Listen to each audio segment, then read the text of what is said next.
about a year ago, you guys probably remember the Sitong Bridge guy. Yes. The Sitong Bridge guy was this guy in Beijing. Here he is. Who unfurled this banner, right? And it called for a lot of things that would absolutely, positively be allowed in any country with a semblance of freedom of speech. Sure. There are no demands here that are even controversial. Yeah. Right. This brave dude from this little village in Qiqihar unfurled We've been this- there. Yes, and we have been to Beijing as well. Unfurled this over this bridge called Sitong Bridge, and there was some footage of it so you guys can remember. This is about a year ago. Remember, this is October 13th, I believe. Yeah. Last year. What happened was this guy, I'll come back to that guy in a second. Yeah. A year ago, this happened. And I guess there were some tires or something lit to get some more press, right? You got some attention, yeah. Get some attention to it.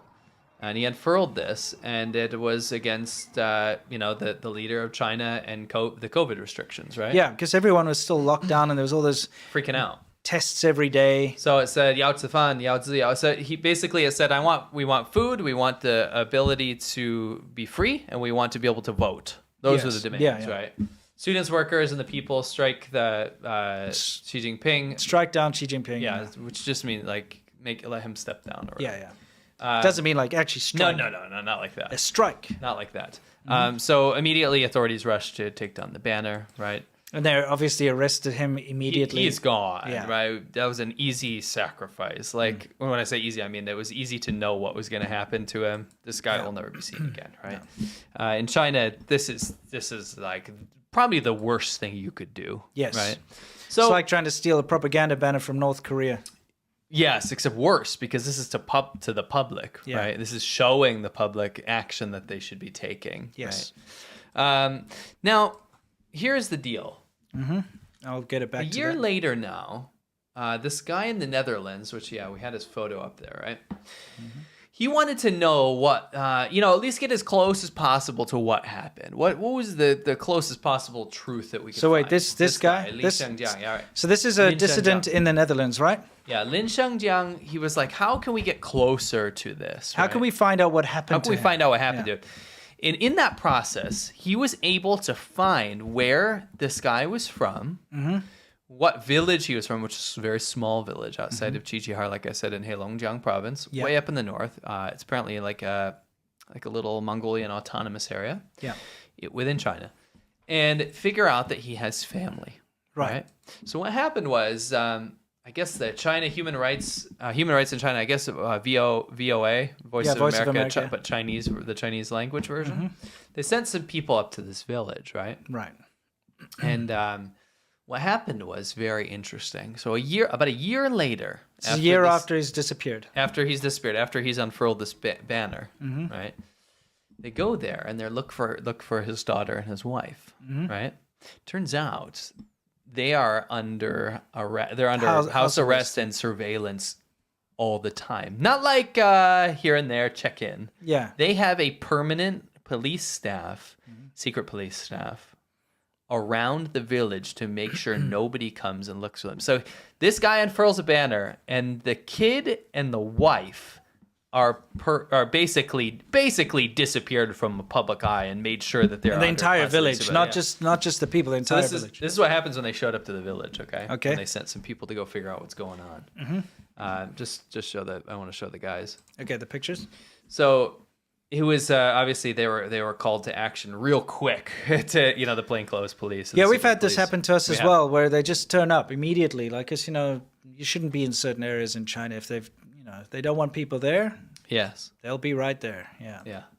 That guy is such a hateable guy, isn't he? I mean, all these guys that do the secret police stuff for China, it's almost always not for legal reasons. It's almost they're just protecting the party and making sure journalists or people don't see what's really going on, which in this case is imprisoning a child and a woman. Yeah. It's imprisoning two innocent people. See, this guy over here has a body camera, so he's filming whoever was there. Yeah. They're filming them. And they have their badges and whatnot. They were immediately swarmed on in this little village when they just wanted to talk to the family. And it's insane. I mean, you have a child that has their life completely altered. His wife has is surveilled and probably under arrest for the rest of her life because her husband unfurled the bridge that said, "I want to vote." Banner, yeah, exactly. Oh yeah, sorry. It's interesting how they think it's somehow genetically carried. Yes. You know what I mean? Like, Yes. oh, this guy unfurled a banner, so somehow through genes, his family is responsible. These We're guys gonna are act the same. it's like PTSD seeing these dudes because we've run into these guys, secret police all over China. When you're you're not even trying to do anything. Yeah, you're no, just trying to go through an area. They're so pull you out of the scummy. hotel. Yeah, they're so scummy, you know. You can't stay here, foreigner. You know. Yeah, at least this guy's like, "Tee, I'm a douche." It's like, at least try to not look so bad. They do just look like villains, don't they? Yeah. Well, they are. They're villains. Yeah. I mean, they're house arresting a child. Mm-hmm. So now you've got something here from a lawyer, and you wanted to play this? Yes, this is really interesting because it does two things. Okay. There's always a dual purpose stuff. Sure. But do you remember we talked about this law called picking quarrels and starting trouble? Yes. It's like a blanket law that you can literally accuse anyone of doing. Yes. Mm-hmm. It's this idea that you can always have a legal reason to go after someone no matter what they do. Yeah. And this law is used for usually political dissidents, right? Yes. Or anybody that's trying to, Dude, anyone that they don't like. Anything. Yeah. You could get them for this. You go, nope, you did that law. You broke that law. We're going after you. Yeah. Right? Now, this law was used in 2011, Hu Jintao, the previous leader, this law was used 800 times. Okay. During his whole time? No, during this year, during the 2011. Okay, in 2011, it was reported by the CCP that it was used 800 times. 800 times. So that's the previous leader, like you said, the Hu Jintao. We liked China during his reign. Yes, not necessarily attributing to him, but it was China was a nicer place. Yeah. In 2019, this law, which again is an arbitrary law, was used 40,000 times. And that is public data from the government. Yeah. 40,000 versus 800 times. And I think that is so emblematic and symptomatic of what is happening in China, what's happened to China since we've left. Yeah. And this lawyer here in Nanjing goes through about, what the problems are with this law. And I'd like to play his clip. Okay. So we should probably read the subtitles for people who are listening. I think we can just play it and then summarize it at the end. 这个问题最近被问得非常的多。如果你去北京上访，那么对地方的压力是非常大的，可能会直接影响某些官员的政绩。所以你只要去北京上访，那么地方一定会采取各种办法阻挠你。因此，我们会经常的看到拦访、截访的现象。有的地方为了防止你去上访，甚至会派人24小时在你家的门口盯着。当你突破重重的阻力，历经千山万水，终于来到了北京，到达了国家信访局，把信访材料交上，地方会在第一时间知道你在哪里，并将你强行带走，好一点的将你带回批评教育，严重一点的直接拘留，甚至判处寻衅滋事罪。这时你整个人就傻眼了，你提的问题没有被解决，但是提问题的人被解决了。这也就意味着你不仅要处理之前信访的问题，还要再处理现在的这个刑事问题，狼狈不堪。那如果你不幸被判刑了，该怎么办？那就是要申诉，一定要坚持到底。但是寻衅滋事罪翻起来相当的困难，一定要做好持久战的准备。So, you know what's interesting about this? By the way, what he was saying, this lawyer was saying that basically in the Chinese constitution, let's pretend you're a Chinese dude. Let's say you're from Jiangxi. Yeah. You can go legally to Beijing. It's in the constitution. It's in the constitution to go file a complaint to the Beijing central government because it's the People's Republic of China, right? They have to go do things for the people, yeah? Yeah. Now, in that process, what is going to happen is you are going to be stopped at every single point along the way because local officials where you're from are going to get in trouble if they let you do it. So in the Constitution, you're allowed to do this. It's there. I need to go petition something to the Beijing government. They will stop you and harass you and stop you from doing this the entire way. In fact, I covered this in my social credit system thing. I have first-hand experience of this. Yeah, with the... My wife was part of there was a huge peer-to-peer lending investment boom in China. Okay, as usual, it's basically a pyramid scheme, just like many of these things that happen in China. She was part of a group, and this happened with everyone, is you have these little groups of investors that get together, and they all decide, okay, we're going to invest in this particular company or whatever. And so they chat and they talk about their investments and, swap stories about how to earn more and that kind of thing.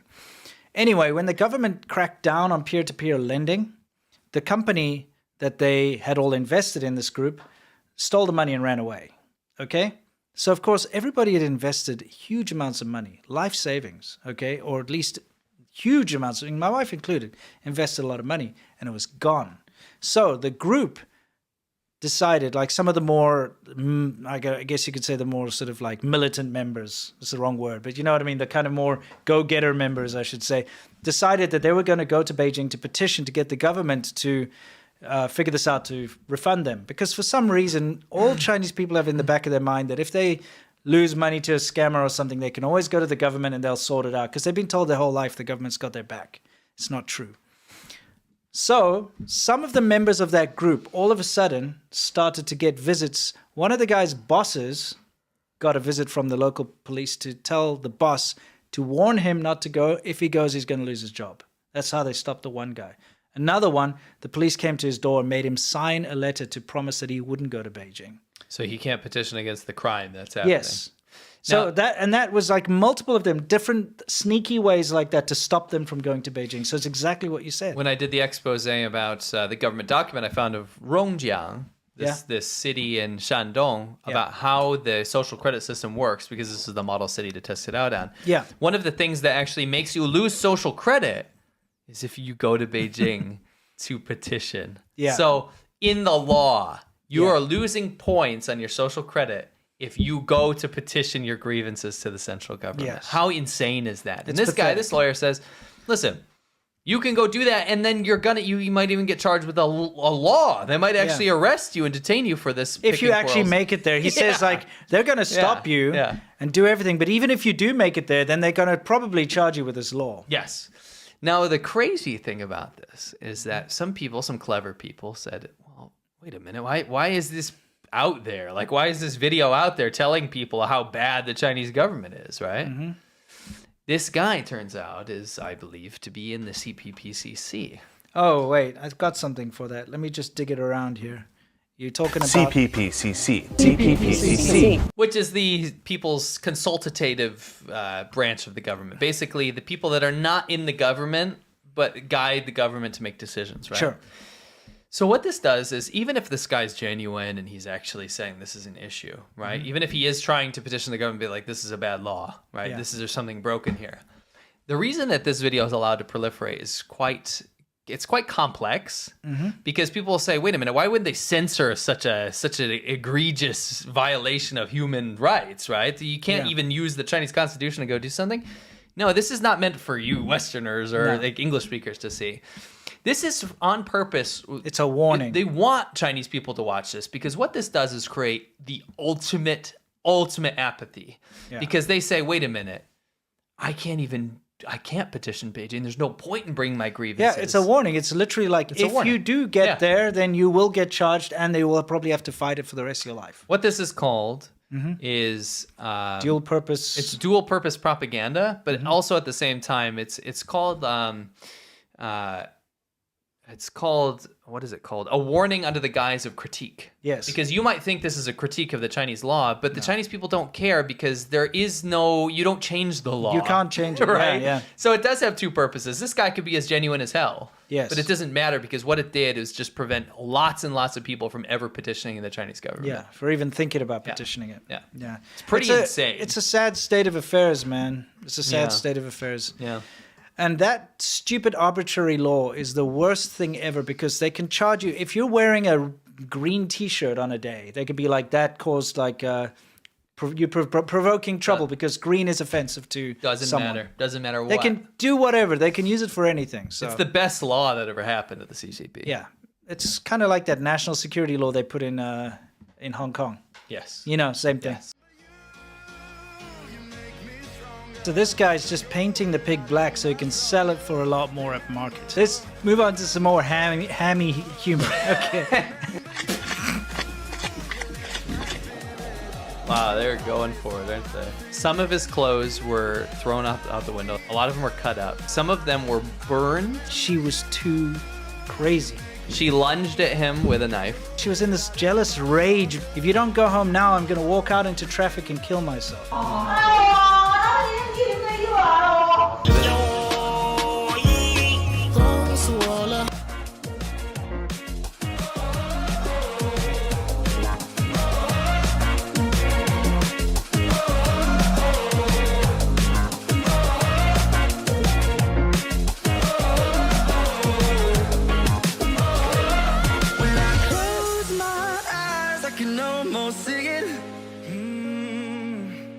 When I take a breath, you fill up my life.